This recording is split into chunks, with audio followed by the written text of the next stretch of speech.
Nós estamos discutindo aqui com os especialistas quais são as soluções ou arremedo de soluções que seja para baratear o custo de remédios para o consumidor final, para a nossa população. Esse assunto, claro que é extenso e por isso mesmo merece maior estudo, maior reflexão por parte de quem está interessado no assunto.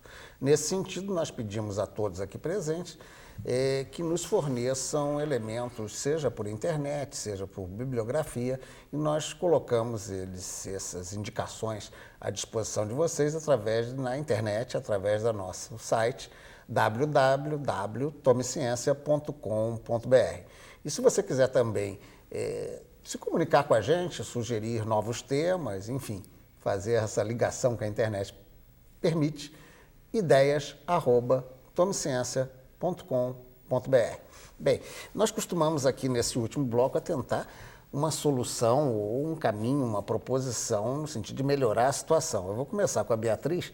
A gente já começou, eu achei tão complexo isso, tão sem saída, que eu já estou ficando meio... Será que tem remédio? Bom, pode ter algumas soluções. Por exemplo, o controle de preços é importante. Uma política industrial ativa para o setor farmacêutico é importante. Ao mesmo tempo, políticas macroeconômicas para aumento do poder aquisitivo da população é importante. Uma melhor educação, talvez, da classe médica, quanto é importante que o médico preste atenção que o paciente vai comprar aquele medicamento e o paciente pode não ter dinheiro para isso. E sugerir o genérico sempre que possível, sempre que disponível. Do ponto de vista mais global do desenvolvimento da indústria farmacêutica, duas possibilidades. Ou você segue a trajetória do líder, ou você procura caminhos alternativos. O líder, no caso, Estados Unidos. Estados Unidos, Alemanha, Suíça, Japão, França e Inglaterra, que são os principais polos de geração de conhecimento no setor. Você pode seguir o caminho deles, ou você pode procurar alternativas. Hoje em dia, procurar alternativas é cada vez mais difícil, porque o leque de políticas industriais que um país em desenvolvimento pode lançar mão hoje em dia está cada vez mais se fechando, ou seja, o que os países atualmente desenvolvidos utilizaram no seu processo de desenvolvimento, hoje em dia já não é mais tão possível para um país em desenvolvimento. Uma alternativa, que foi a que eu estudei na minha tese de doutorado, seria produtos naturais. Eles são mais baratos, o custo de desenvolvimento é menor, mas ao mesmo tempo você tem um custo muito grande em realizar estudos toxicológicos, e aí você precisa ter um investimento no país de centros capacitados para fazer estudos toxicológicos e incutir na população que o produto natural ele pode ter efeitos sinérgicos, etc., mas ele também pode ser tóxico. Então tem que ter toda uma política muito forte para a área de produtos naturais. A Núbia aqui já reagiu dizendo que é tóxico, pode ser não todo medicamento. Entendeu? Então, não é simplesmente tomar um chazinho aqui, tomar um chazinho ali. O governo, de uma maneira ativa, indicar à população o que é que pode tomar, para quais são as indicações e incentivar. E, se possível, e a partir desses produtos naturais que você tem uma maior dificuldade de patentear, etc. Sim, mas aí, no caso, pela sua proposta, teria que ser, evidentemente, um desenvolvimento nacional. Não seria entregar essas coisas para laboratórios estrangeiros. Seria em alguma valorizar, medida, no caso, o laboratório até particular nacional. Sim, e fazer parcerias com as universidades, os laboratórios. Existem já algumas parcerias, por exemplo, o Axê lançou um anti-inflamatório a partir de produtos naturais, com uma parceria com uma universidade em São Paulo. Então, já tem alguns laboratórios, mas eles são muito pequenos, entendeu? O Axê não, o Axê eu acho que é o maior laboratório nacional privado, de capital doméstico mesmo. Mas a maioria dos laboratórios brasileiros privados são de pequeno porte e não tem nem 70 milhões para investir numa nova molécula. Deixa eu aproveitar, então, a sua ideia. Eu podia passar para o Eliezer, que é exatamente a área da farmácia. É possível? É viável essa solução? Eu acho que a minha solução, quer dizer, eu tenho para mim que o país tem que vencer esse desafio. O governo brasileiro atualmente lançou na sua página do MIDIC como políticas estratégicas a questão do fármaco. Agora, ficar no discurso, na teoria, não vai resolver o problema. Nós precisamos hoje de ações que sejam contundentes nessa questão. E, de certa forma, o que for necessário ser feito para que nós possamos tratar da saúde do nosso povo, que é o nosso maior patrimônio, deve ser feito. Produtos naturais, produtos sintéticos. Nós temos alguns trabalhos sendo feitos com indústrias farmacêuticas nacionais, com empresariado nacional, e temos medicamentos inovadores, que foram feitos utilizando o produto natural brasileiro abundante como uma matéria-prima, como insumo de forma sustentável, e agregamos valia química àquelas substâncias e estamos trabalhando nesse sentido. Então, eu tenho para mim, a minha solução para essa questão seria tratar da saúde do povo brasileiro no que ele precise, seja produto natural, seja fitofármaco, fitoterápico, molécula sintética, o que for necessário para preservar, promover e manter a saúde. E é claro que nós somos quantos Brasis?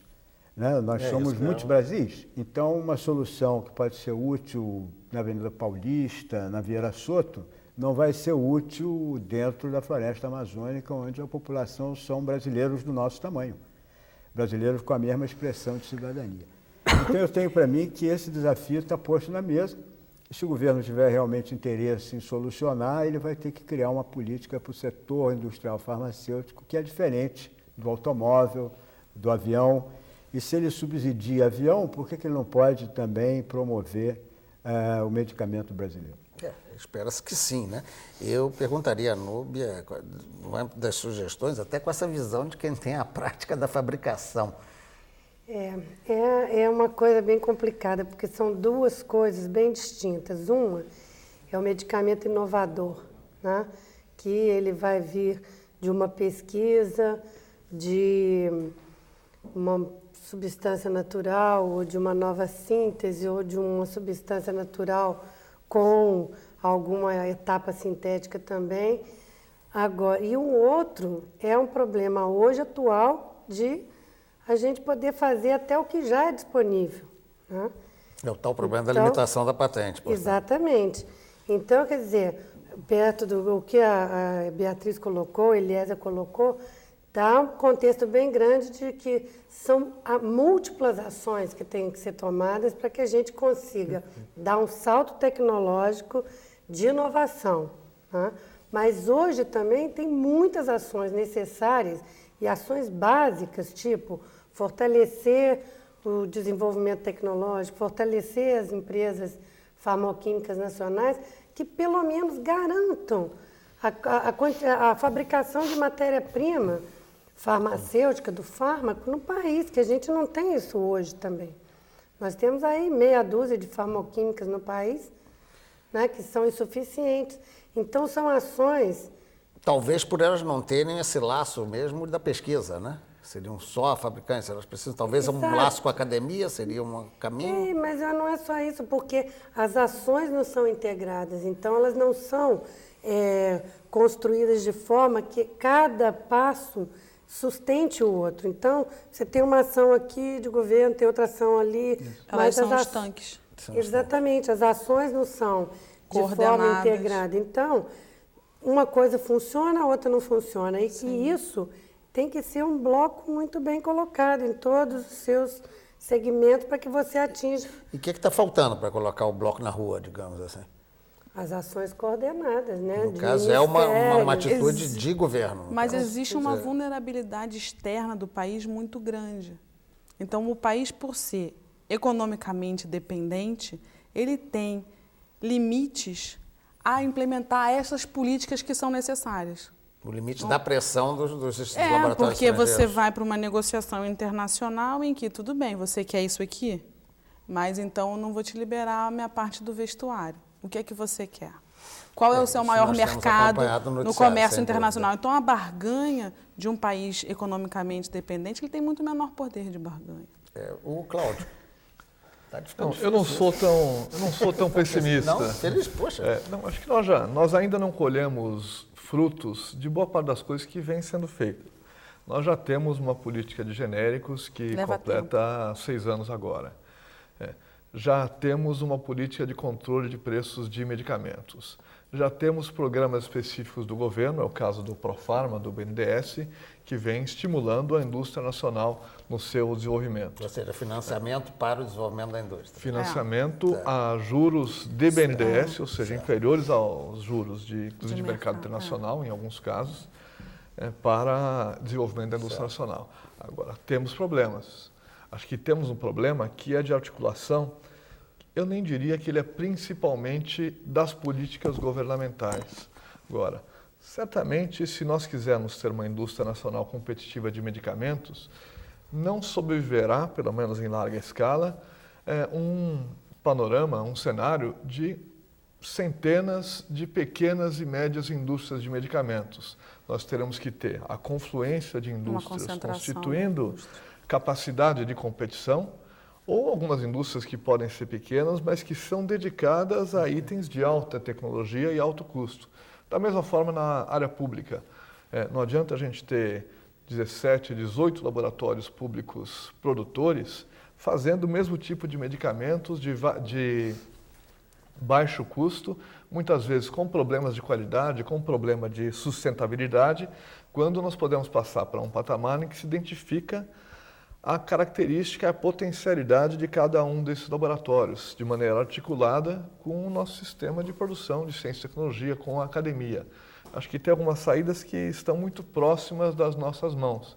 E temos ainda, acho que algumas inovações que se referem mais à capacidade do mercado, como já foi citado farmácia popular, foi citada a venda fracionada. Agora temos um projeto de lei em tramitação para o subsídio a medicamentos para diabetes e hipertensão, e temos certamente que ter mais investimento público no medicamento que é fornecido pelo Sistema Único de Saúde. Hoje nós podemos estimar que cerca de 10% do gasto federal em saúde destina-se a medicamento. Precisamos aumentar o gasto federal em saúde para que isso também se traduza em custeio de medicamentos fornecidos à população. Embora, na verdade, a prevenção é o melhor remédio, normalmente, né? Se o cidadão não precisar do remédio, certamente é o melhor. Com certeza. Né? Bem, antes só de acabar, eu levanto uma questão para ver qual de vocês pega. Existe alguma recomendação ao pobre do enfraquecido do consumidor em relação a essa questão de remédio? Ele tem alguma possibilidade de saída, de atenção na sua postura habitual? Não há automedicação. Automedicação é o combustível da indústria farmacêutica. Ou seja, não há automedicação e, na medida do possível, substituir pelo genérico se ele for mais barato. Bom, já é uma boa dica, vocês fiquem atentos a isso. Eu queria agradecer a atenção de vocês, especialmente dos nossos convidados, o Cláudio Mairovitch, diretor da Anvisa, que esteve aqui com a gente. Também esteve a nossa Núbia Boechat, diretora de Farmanguinhos, o Eliezer Barreiro, que é lá da farmácia do FRJ aí, do Instituto Virtual, né, do Estado do Rio de Janeiro de Fármacos, e a Beatriz Fialho, que de Biomanguinhos, especializada aí nessa política americana, que nos pode dizer, inclusive, como é que eles surrupiaram as patentes todas para virar uma potência. Bem, eu agradeço a atenção de vocês e vamos até a semana que vem com um novo tema do nosso Tome Ciência. Até lá, então.